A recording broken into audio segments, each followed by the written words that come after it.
sentar. Quero te convidar a abrir a sua Bíblia no Evangelho que Lucas nos escreveu, no capítulo 7, do versículo 1 ao versículo 10. Evangelho que Lucas escreveu, capítulo 7. Nós vamos ler, queridos, do versículo 1 ao versículo 10.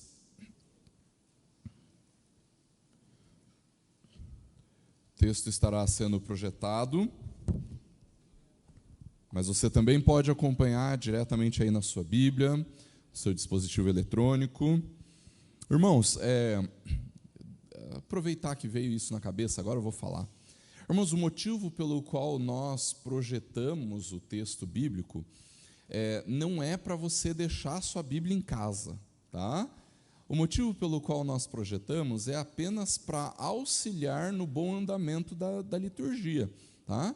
Mas então nós convidamos e convocamos você para trazer a sua Bíblia ou o seu dispositivo eletrônico, né?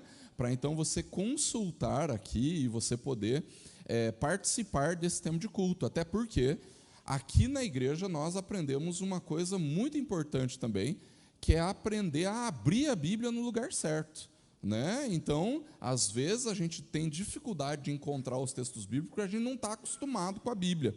Mas então é importante que você traga. Não é porque o texto é projetado que você não deve trazer. Ele é apenas projetado para auxiliar no andamento da liturgia, tá bom? Então traga a sua Bíblia, seu dispositivo eletrônico, né? E toda vez que o pastor fala assim, abra a sua Bíblia, se você pode, abra a Bíblia, tá bom? Evangelho que Lucas escreveu, capítulo 7, no versículo 1, a partir do versículo 1 até o versículo 10, a palavra do Senhor diz assim: tendo Jesus concluído todas as suas palavras dirigidas ao povo, entrou em Cafarnaum. E o servo de um centurião, a quem este muito estimava, estava doente, quase à morte. Quando o centurião ouviu falar a respeito de Jesus, enviou-lhe alguns anciãos dos judeus, pedindo-lhe que viesse curar o seu servo. Estes, aproximando-se de Jesus, lhe pediram com insistência: ele merece a sua ajuda, porque é amigo do nosso povo e ele mesmo construiu a nossa sinagoga. Então Jesus foi com eles. Quando Jesus já estava perto da casa, o centurião enviou-lhe alguns amigos, dizendo: Senhor, não se incomode, porque não sou digno de recebê-lo na minha casa. Por isso, não me julguei digno de ir falar pessoalmente com o Senhor. Porém, diga uma palavra, e o meu servo será curado. Porque também eu sou homem sujeito à autoridade, tenho soldados às minhas ordens, e digo a este, vá, e ele vai. E a outro, venha, e ele vem. E ao meu servo, faça isso, e ele o faz. Ao ouvir essas palavras, Jesus ficou admirado com aquele homem, e voltando-se para o povo que o acompanhava, disse: eu lhes digo que nem mesmo em Israel encontrei fé como esta. E quando os que tinham sido enviados voltaram para casa, encontraram o servo curado. Vamos orar mais uma vez? Deus, em nome de Jesus, Pai, nós te louvamos, porque o Senhor é bondoso. E é tão bondoso, Deus, que o Senhor resolveu se revelar a nós pela sua palavra. Pai, que nesta manhã o Senhor fale conosco, que nós possamos ouvir a tua voz e, ouvindo, sermos transformados por ela. Age em nós, que o teu Santo Espírito opere nas nossas vidas, para que nós sejamos impactados e transformados. É isso que nós te pedimos, em nome e para a glória do Senhor Jesus. Amém. Queridos, na década de 70, final da década de 70 e década de 80, o Jô Soares cunhou um bordão, um personagem dele, que ele dizia assim: tem pai que é cego. Os irmãos mais experientes lembram disso? Tem pai que é cego. E é engraçado, queridos, que quando ele falava isso, ele estava lá dando alguns conselhos familiares e tudo mais, sendo que nem ele conseguia perceber a própria disfuncionalidade da sua própria família, né? Mas independente de você conhecer o bordão do Jô Soares, né? Assim, os mais novos não sabem nem quem é Jô Soares, né? Você com certeza conhece aquele ditado que diz assim, é o ditado dos apaixonados, né? Que diz assim: o amor é cego, né? O amor é cego. A verdade, queridos, é que quando nós amamos verdadeiramente e não estamos cegos por uma idolatria ou por uma paixonite, nós vamos perceber claramente que o amor não é cego, o amor nos faz enxergar a verdade, não é verdade? O amor nos faz enxergar a verdade. Quando nós amamos verdadeiramente, nós enxergamos a verdade. Se o pastor Patrick não estivesse de férias e ele estaria aqui, a gente poderia falar, e com certeza ele vai assistir, vai brincar comigo depois, que várias vezes ele fala para a gente, quando a gente está conversando e trocando informações sobre algumas coisas e tal, e ele fala assim, vocês parecem que não enxergam? Vocês parecem que não vê direito as coisas? Né? Por quê, gente? Porque ver, enxergar, é muito mais do que ter a capacidade de olhar, não é verdade? A gente tem que ter uma percepção além daquilo que os nossos olhos conseguem perceber. A verdade é que os pais não deveriam ser cegos a respeito dos seus filhos. Deveriam ser capazes de olhar, perceber coisas, para que pudessem corrigi-los de maneira verdadeira, de maneira piedosa, de maneira eficaz. Assim como quando nós amamos, nós não deveríamos ficar cegos, porque o amor não é cego, o amor é muito percebedor, né? A idolatria é cega. E quando nós olhamos para esse texto, o grande foco desse texto, queridos, está na forma como as pessoas enxergavam ou se enxergavam nesse texto. Isso porque nós vemos claramente aquilo que pensam os anciãos dos judeus a respeito do servo do centurião, ou a respeito do centurião. Nós vemos uma coisa, ou a percepção que o próprio centurião tinha de si mesmo, e nós temos, então, a percepção que Jesus tinha a respeito do centurião. E é importante a gente entender que o centurião não era um soldado qualquer, queridos. Um centurião, como o próprio nome já diz, é alguém que muito provavelmente estava responsável por um exército ou por alguns batalhões e que a soma total desses batalhões chegava perto, ou então a 100 homens. E os centuriões eram a espinha dorsal do grande exército, do poderoso exército romano. Eles eram os responsáveis por manter a disciplina daqueles batalhões, daqueles soldados, daquele grande número de soldados. Eram os centuriões que tinham a responsabilidade de manter a autoridade do Império Romano sendo divulgada e sendo fortalecida por onde eles estivessem. Agora, esse centurião, muito mais do que ser um homem, como o próprio texto diz, sujeito à autoridade, né? Ele mesmo sendo alguém que estava sujeito à autoridade, mas ele mesmo também sendo alguém que exercia a sua autoridade, eu digo ao meu servo, eu digo aos soldados e tudo mais, ele é alguém diferente do que a gente costuma pensar os gentios e pagãos da época de Jesus, não é verdade? Você consegue perceber que tem algumas coisas nesse homem que tornam ele realmente diferente? Olha só, ele era um centurião, ou seja, um homem muito importante, mas ele era um homem de caráter. Ele era alguém cheio de virtudes, provavelmente alguém cheio de boas obras, e a demonstração disso, queridos, é o fato de que ele, o texto diz, estimava muito o seu escravo. Enquanto a gente vê relatos no Novo Testamento de pais pedindo que curasse os filhos, de autoridades pedindo para que curasse os filhos, esse centurião pede a cura de um servo. E assim, servo é um eufemismo, porque ele era um escravo. Era um escravo. Esse centurião, um homem que era uma autoridade gigantesca dentro do Império Romano, alguém muito importante, ele estima muito pelo seu servo, mas ele não apenas estima por esse servo, mas ele está preocupado com o bem-estar do servo, porque o servo estava doente, quase morrendo. Ou seja, quando nós olhamos para isso, queridos, e nós vamos olhar um pouquinho mais profundamente essa palavrinha, ou essas palavrinhas, que ele era alguém que estimava muito o seu servo, significa que o centurião costumava honrar este servo, este escravo. O centurião considerava esse escravo muito mais do que apenas uma ferramenta de trabalho. Muito mais do que alguém que trabalhava na casa dele, sabe como? E isso vai mostrar, todo esse cuidado do centurião com o servo, vai demonstrar que a evidência de uma alma muito graciosa, que ele era uma pessoa boa, que ele era uma pessoa de caráter. Agora, quando a gente olha para o desenvolvimento do texto, o que a gente consegue perceber é que há, no ponto principal dessa passagem, visões bastante contrastantes a respeito dos personagens que participam dessa narrativa. A visão que talvez mais nos chama a atenção é a visão que esses anciãos judeus tinham a respeito do que é dignidade, do que é ser digno e do que é merecimento. Porque os anciãos judeus se achegam diante de Jesus e dizem, ele é merecedor da sua ajuda. Ele é digno da sua ajuda. É como se eles estivessem dizendo assim, ele é um homem bom.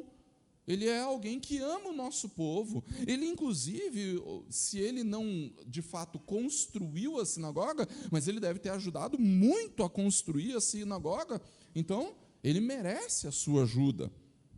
Mas, enquanto isso, quando a gente continua a narrativa, a gente vai perceber que o próprio centurião dizia, eu não sou digno. Eu não mereço. Eu não sou digno nem de receber o Senhor na minha casa. E é curioso, queridos, que quando a gente olha para um texto como esse, a gente vê aqueles que eram as autoridades civis e religiosas entre os judeus, os anciãos, eram os presbíteros, e a palavra é essa mesmo, os presbíteros dos judeus, e eles tendo uma visão completamente nécia, tola a respeito do centurião.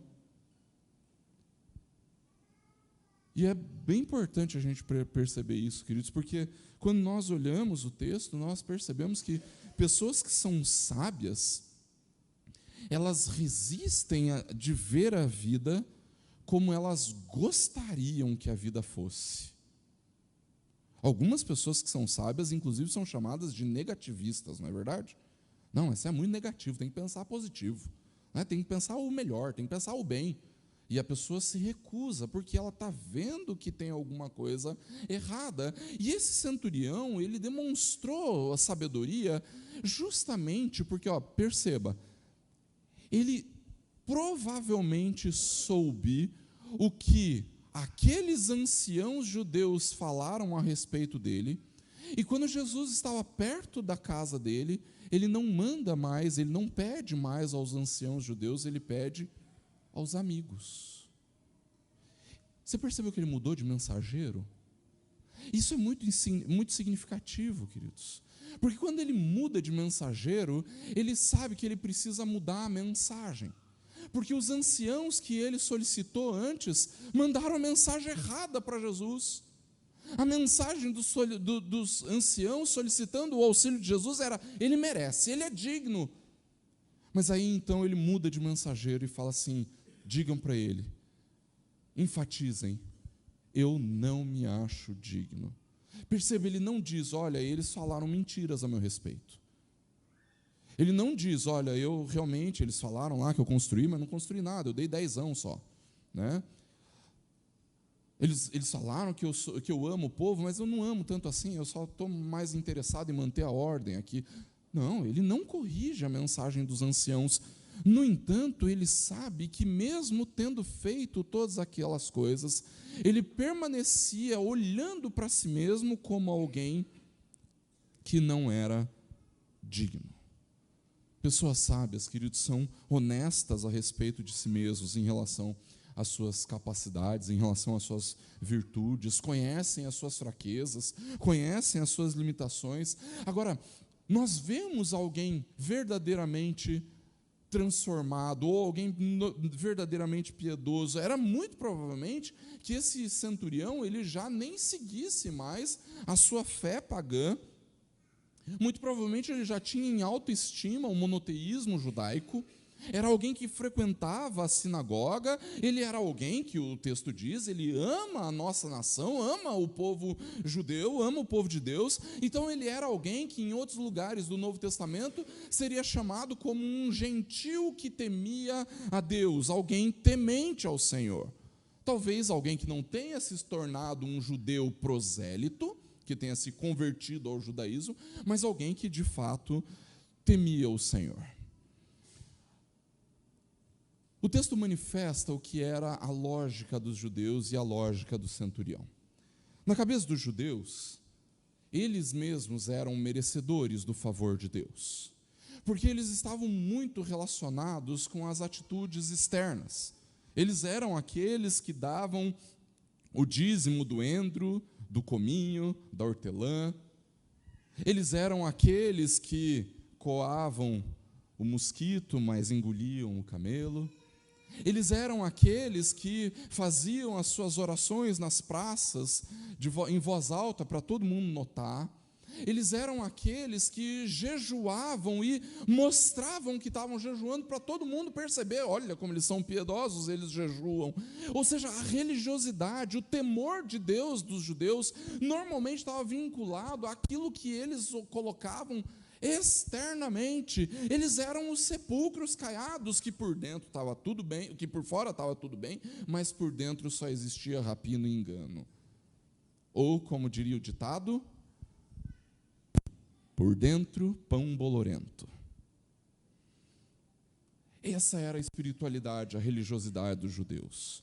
Alguém que considerava-se digno apenas por fatores externos. No entanto, o centurião vai diante de Jesus e demonstra humildade. Mas eu vou usar o vai diante de Jesus até entre aspas. Porque você percebeu que Jesus nunca se encontrou com esse homem? Jesus não se encontra com ele. Primeiro, o centurião ouve falar a respeito de Jesus e envia os anciãos. Depois, quando Jesus está indo na direção, ele envia seus amigos. E Jesus não chega na casa dele, porque o último versículo diz que aqueles que mandaram a mensagem voltando encontraram o servo curado. Em nenhum momento o centurião se encontra com Jesus. Se Jesus não fosse onisciente, nós poderíamos dizer que Jesus nem chegou a conhecer aquele centurião.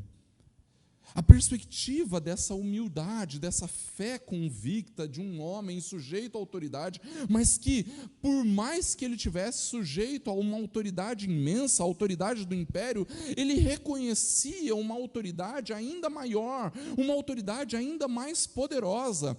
E ele mesmo, sendo um homem de autoridade e sujeito à autoridade, reconhece a autoridade de Cristo, dizendo: se o Senhor disser uma só palavra, o meu servo será curado. É a compreensão humilde de uma autoridade maior que a dele, mesmo ele não se achando digno. Queridos, nós temos a percepção dos anciãos, nós temos a percepção do centurião, mas nós temos também a percepção de Jesus a respeito desse homem. E a percepção de Jesus é muito significativa, porque o texto diz que Jesus ficou admirado com aquele homem. Sabe qual é a única outra vez no Novo Testamento que essa palavra referida a Jesus é dita a respeito da sua admiração? Marcos capítulo 6, versículo 6. Quando Jesus se admira da falta de fé dos israelitas, dos filhos de Israel. Ou seja, lá em Marcos capítulo 6, versículo 6, Jesus ficou admirado da falta de fé daqueles que deveriam ter fé. Nesse texto, Jesus fica admirado da fé de um homem que não deveria, entre aspas, ter fé.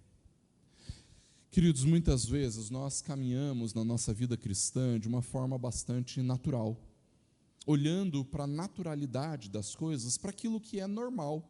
É normal a gente acordar cedo e vir para a igreja. É normal a gente participar da escola bíblica. É normal a gente vir para o culto à noite. É normal a gente orar antes das refeições. É normal. É normal. E nós começamos a, por acharmos normal, retirar a fé de tudo isso que nós fazemos. E aí nós começamos a fazer orações decoradas. Aí nós começamos a ler a Bíblia como se ela fosse um livro qualquer.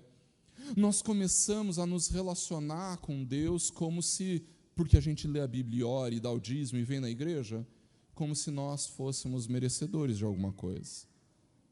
A fé daquele homem se sujeita completamente à autoridade de Cristo. Se submete completamente a quem Jesus é.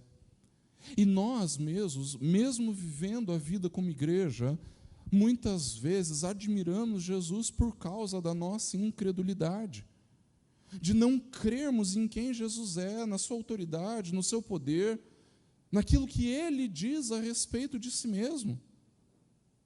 E o que esse centurião chama a nossa atenção, queridos, é que nós devemos olhar para Jesus como aquele que possui toda a autoridade e que possui poder, e por isso nós nos submetemos a Ele. O fim da história do centurião é muito boa, porque ele testifica mais uma vez a respeito de um Cristo que realiza grandes prodígios. Mas ela é muito boa porque ela precisa transparecer quem nós somos. Ela precisa falar a respeito de quem nós somos. Quem nós somos? Os anciãos judeus, que só realizavam atos externos e valorizavam aquilo que é externo? Ou nós realmente tememos o Senhor? Ou nós realmente nos submetemos à autoridade do Senhor? E nós realmente cremos em quem Jesus é e naquilo que Ele faz? Precisa falar ao nosso coração sobre isso.